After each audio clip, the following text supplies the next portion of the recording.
Всероссийский фестиваль у нас среди обучающихся первых классов проводится впервые.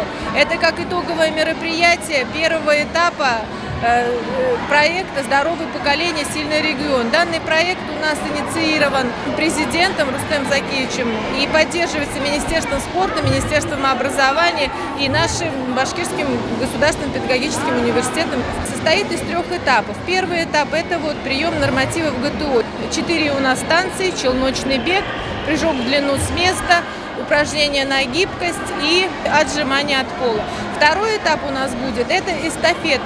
3 эстафеты, то есть все команды будут участвовать. И третий этап – это смотр строя и патриотической песни. То есть это впервые для первоклассников проводится такое мероприятие. Почему первоклассники? Потому что именно с малого, с 1 класса мы детям хотим привить навыки здорового образа жизни, патриотического воспитания. И мы им прививаем здоровье, здоровый образ жизни, как заниматься физической культурой. А как ты готовился? Бегал, маршировал, прыгал. Я все время прыгала, делала отжимания и бегала. Каждый день делали разминку, прыгали, бегали. Челночный бег занимались. Для чего ты занимаешься спортом? Чтобы получать медали. Чтобы быть здоровой. Я хочу заниматься борьбой, спортом.